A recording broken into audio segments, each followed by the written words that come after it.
दोस्तों, आज बिहार की बड़ी खबरों से पहले आइए जानते हैं अमेरिका की वैक्सीन के बारे में।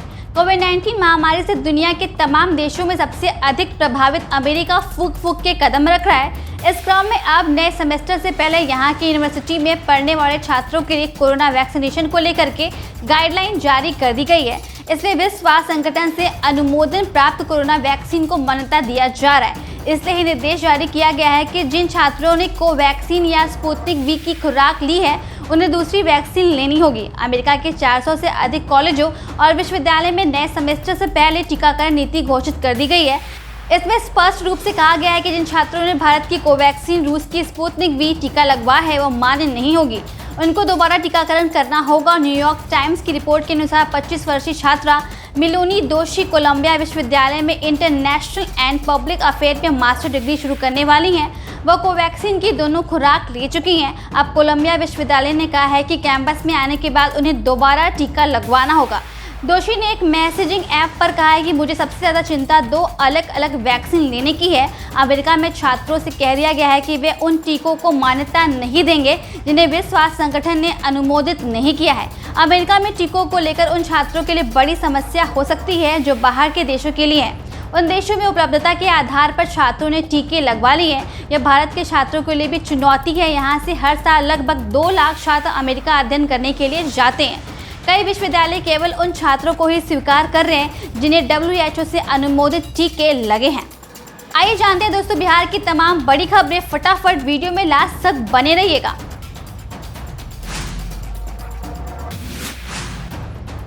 बिहार में जला दिया बच्चों का निवाला। PMCH के पुनर्वास केंद्र ने बच्चों के खाने पीने का सत्तू और बेसन के पैकेट में खुले फेंके, कुछ में लगा दिया। नेगेटिव दौर की पॉजिटिव स्टोरी। 25 वर्षीय युवती का 90% फेफड़ा हो गया था संक्रमित। दिल की बीमारी भी थी, फिर भी 9 दिनों तक डॉक्टर बिना हिम्मत हारे करते रहे इलाज, बचा ली जान। बिहार ने खोजा कोरोना से बच्चों को बचाने का तरीका। पटना एम्स के डॉक्टर का दावा, हमारे VHIT कॉन्सेप्ट से 3rd वेव में सुरक्षित रहेंगे बच्चे, बस सही से इसका पालन हो। बिहार में ब्लैक फंगस का कहर। अब तक 36 मरीजों की मौत। पटना में 24 घंटे में 18 नए मामले। एम्स में 98 संक्रमित भर्ती। इस बरसात लापरवाही ले डूबेगी राजधानी में। नालों की सफाई करवाकर सड़कों पर छोड़ दी सारी गंदगी। अचानक बारिश हुई तो फिर भर जाएंगे नाले। मौत के घटते आंकड़ों से राहत। बिहार में पिछले 2 दिन से 50 से कम कर रहा है संक्रमण से मौत का आंकड़ा। 24 घंटे में 28 लोगों की जान। 1106 नए मामले। गया में अब दहाई के आंकड़े से नीचे संक्रमण दर। 5557 की कोरोना जांच हुई, पॉजिटिव निकले मात्र 7 जिले में। अब तक 292 एक्टिव केस ही हैं। गांव में भी होगी RT-PCR जांच। गया में पटना से आई गाड़ी। ग्रामीण इलाकों में घर घर तक जाकर लोग की करेंगे जांच।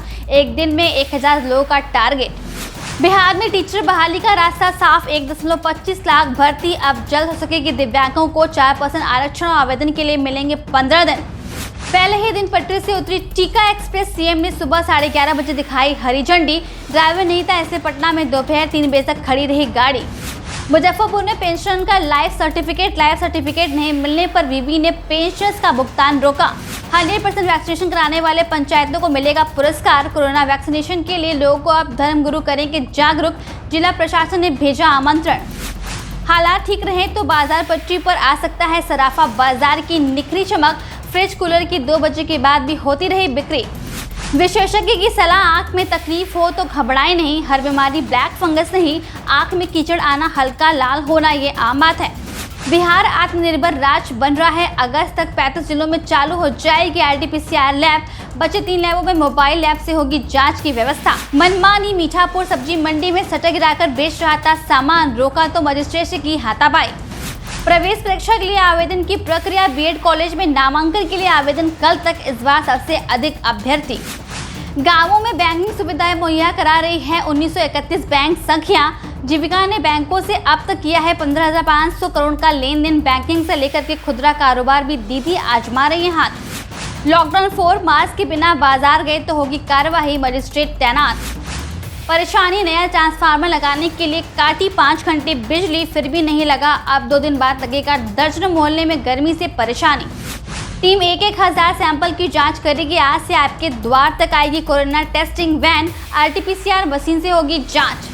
संसाधनों की खरीद पर भी बात हुई। शहर के सभी वार्ड में लगेगा 1-1 प्याऊ। हर पार्षद अपनी 2 योजनाओं भी चुने करेंगे। तीसरी लहर से बच्चों को डराना नहीं, बचाना है। 2 अस्पताल कभी भी बच्चों के लिए वेंटिलेटर नहीं, आईसीयू में सिर्फ 8 ही बेड हैं। ऐसी तैयारियों में तीसरी लहर से निपटना होगा मुश्किल। गांव में कोरोना, राघोपुर की वीरपुर की 70% आबादी में कोरोना के लक्षण। लालू राबड़ी के बाद अब तेजस्वी यहाँ के विधायक पर नहीं हो रही है जांच और न ही टीकाकरण। 2 दिन के बाद हुई वैक्सीनेशन की शुरुआत। भागलपुर में 18+ के वैक्सीनेशन ने शुरू होते ही पकड़ी रफ्तार। शाम 6 बजे तक 90% लगा टीका। शहर के सभी वार्ड में एक प्याऊ लगेगा। इसके साथ एक योजना का चयन पार्षद करेंगे। नगर निगम में हुई बैठक में सर मुहर लग गई है। मेयर चैम्बर ने पार्षदों व नगर आयुक्त प्रफुल्ल चंद्र यादव के साथ मेयर सीमा शाह व डिप्टी मेयर राजेश वर्मा ने बैठक की है और पूर्व डिप्टी मेयर डॉक्टर प्रीति शेखर ने यह बैठक बुलाई थी। इसमें निगम के खजाने में जमा राशि पर पहले चर्चा हुई। इसके बाद उक्त दोनों बातों पर सहमति बन गई है।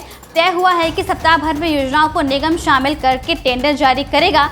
डिप्टी मेयर राजेश वर्मा व नगर आयुक्त ने पार्षद को बताया है कि 14वें वित्त आयोग से 6 करोड़ 92 लाख, पंचम वित्त में 32.5 करोड़, मुख्यमंत्री फंड में 6 करोड़, नागरिक सुविधा मद से 3 करोड़ 29 लाख, 15वें वित्त में 78 करोड़ जल जीवन की हरियाली में मदद होगी और 57 लाख स्वच्छता अनुदान में लगभग 1.75 करोड़ रुपए दिए हैं। इसके बाद ये तय हुआ है कि सप्ताह भर में वार्डों से 2-2 योजना तय करके काम कराया जाएगा। सफाई व्यवस्था दुरुस्त करने के लिए संसाधनों की खरीद पर भी बात हुई है। अगली खबर, टीम 1,000 सैंपल की जांच करेगी। आज से आपके द्वार तक आएगी corona testing van. RT-PCR machine से होगी जांच। अब एंटीजन किट के साथ RT-PCR जांच के भी कैंप लगेगा। पंचायतों में RT-PCR टेस्टिंग वैन आएगी, लोगों के सैंपल लोगी और जांच करेगी। नवगछिया से इसकी शुरुआत होगी। स्वास्थ्य विभाग ने इस वैन को रोस्टर बनाया है। मोबाइल टीम के लिए लैब टेक्नीशियन व फिर संबंधित प्रखंड के हेल्थ वर्कर भी इसमें शामिल होंगे। CS डॉक्टर उमेश शर्मा ने बताया कि कोरोना संक्रमण की रफ्तार को पूरी तरह से कम करने के लिए व्यवस्था बनाई गई है। हर टीम 1,000 सैंपल की जांच करेगी। नवगछिया के कदमा, ढोलबच्चा, तेतरी, पखरा, महतपुर, जमुनिया इलाके से की इसकी शुरुआत हो रही है और एंटीजन टेस्ट में पकड़ी नहीं जा रही है। संक्रमण की पहचान के लिए RT-PCR टेस्ट भी किया जाएगा। आपको बता दें कि अब तक RT-PCR टेस्ट सिर्फ मायागंज में होता था। अगली खबर, लॉकडाउन 4, मास्क के बिना गए बाजार तो होगी कार्रवाई, मजिस्ट्रेट होंगे तैनात। लॉकडाउन में छुट्टी मिलने के बजाय साथ ही बाजार, गली मोहल्ले की दुकानें और सड़कों पर भीड़ बढ़ने लगी है। इसे देखते हुए प्रशासन ने कोरोना प्रोटोकॉल का पालन कराने के लिए 15 जगहों पर मजिस्ट्रेट तैनात कर दिए हैं। वे पुलिस अधिकारी व बल के साथ थानावार मुस्तैद रहेंगे। सदर अनुमंडल क्षेत्र के 25 थाना क्षेत्र में, कहलगांव के 14 व नवगछिया के 12 थाना क्षेत्र में मजिस्ट्रेट की तैनाती है। साथ ही डीएम ने मजिस्ट्रेट और पुलिस पदाधिकारी को निर्देश दिया है कि आवंटित थाना क्षेत्र के तहत दुकान, सार्वजनिक स्थल व वाहनों पर कोविड-19 सुरक्षाकर्मी उपाय का पालन कराएं। मास्क, सामाजिक दूरी के पालन की जांच और सार्वजनिक स्थानों पर जमावड़े पर नियंत्रण रखें। संबंधित STO, DSP और DSPO अपने क्षेत्र व ग्रामीण इलाकों में घूम कर सख्ती का पालन कराएं। उन्हें गाइडलाइन के पालन की मॉनिटरिंग के भी निर्देश दिए गए हैं। प्रोटोकॉल के उल्लंघन पर कार्यवाही भी होगी। प्रवेश परीक्षा के लिए आवेदन की प्रक्रिया, BEd कॉलेज में नामांकन के लिए आवेदन कल तक, इस बार सबसे अधिक अभ्यर्थी। राज्य के BEd कॉलेज में नामांकन के लिए होने वाली संयुक्त प्रवेश परीक्षा के लिए आवेदन की प्रक्रिया 5 जून तक चलेगी। इस बीच आवेदन की प्रक्रिया चल रही है और BEd CET 2021 में ऑनलाइन फॉर्म भरने वाले आवेदकों की संख्या 1.25 लाख से अधिक हो चुकी है। इसमें से 1.18 लाख से अधिक छात्रों ने निःशुल्क भी जमा कर दिया है। पिछले साल आवेदकों की संख्या 1.22 लाख ही थी। अब तक चली आवेदन की प्रक्रिया में 2 बार पढ़ाई जा चुकी है। इससे पहले आवेदन की प्रक्रिया 7 अप्रैल तक निर्धारित थी, उसे बढ़ा करके 25 मई तक आवेदन की छूट दी गई थी। इसके बाद 5 जून तक आवेदन की छूट दी गई। इन तिथियों पर भी आवेदन नहीं कर सके हैं वे विलम्ब शुल्क के साथ 6 जून से 8 जून के बीच ऑनलाइन आवेदन कर सकेंगे। अगली और आखिरी खबर, बिहार में जला दिया बच्चों का निवाला। PMCH में पुनर्वास केंद्र में बच्चों के खाने पीने का सत्तू और बेसन के पैकेट खुले में फेंके, कुछ में लगा दी आग। कोरोना का खतरा टला नहीं है कि दूसरी के बाद अब तीसरी लहर की दहशत है। संकट बच्चों की सुरक्षा को लेकर है। आशंका है कि तीसरी लहर में सबसे ज्यादा बच्चे प्रभावित होंगे। उनकी सेहत और उनकी रोग प्रतिरोधक क्षमता बढ़ाने की चिंता पर हर गार्जियंस को है। बच्चों की सेहत और उनकी रोग प्रतिरोधक क्षमता को लेकर के अब पड़ताल की गई है तो बड़ा खुलासा हुआ है। पटना मेडिकल कॉलेज अस्पताल में कुपोषित बच्चों के लिए बनाया गया पुनर्वास केंद्र मनमानी का शिकार हो गया है। बच्चों के लिए खाना का सामान बाहर खुले में फेंक दिया जाता है या फिर उसे जला दिया जाता है। पड़ताल में सामने आई ये हकीकत कि पुनर्वास केंद्र के सभावन के पीछे अधिक मात्रा में खाद्य सामग्री खुले में फेंकी गई है। इसमें अधिक मात्रा में ऐसे सामान है जिनकी पैकिंग अभी तक खुली नहीं है। कुछ सामान तो बोरे में बंद है, कुछ को जला दिया गया है, जिसकी राख मौके पर दिखाई पड़ी है। दरअसल इन सामानों को सुरक्षित रखने की जिम्मेदारी पुनर्वास केंद्र प्रभावित की है, लेकिन देखभाल नहीं होने से सामान खराब हो गए। लॉकडाउन के दौरान बच्चों की संख्या कम रही, इस दौरान ही सामान अधिक खराब हुए।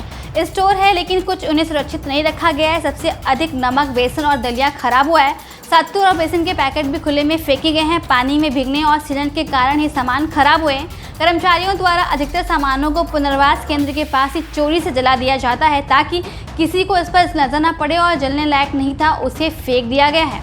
तो दोस्तों, कैसा लगा आपको हमारा ये आज का वीडियो, नीचे कमेंट में ज़रूर बताइएगा। जाने से पहले इस वीडियो को एक लाइक और चैनल को सब्सक्राइब करना तो बिल्कुल ही मत भूलिएगा, क्योंकि मैं आप सभी कमेंट्स को बहुत ही ध्यान से पढ़ती हूँ। इसलिए अगर आपकी कोई राय है या सुझाव है तो उसे कमेंट सेक्शन में लिख करके ज़रूर भेजिएगा। अगर आप रोजाना ही ऐसी बिहार की तमाम बड़ी खबरें देखना चाहते हैं तो चैनल के नीचे लाल बटन को दबाकर अभी सब्सक्राइब कर लीजिए और घंटी भी बजा दीजिएगा, ताकि आपको वीडियो की नई नोटिफिकेशन सबसे पहले मिलती रहे। मेरे प्यारे दोस्तों, आज की खबर में बस इतना ही। आपसे फिर मिलेंगे जल्दी, तब तक के लिए अपना ख्याल रखिएगा। नमस्कार, धन्यवाद।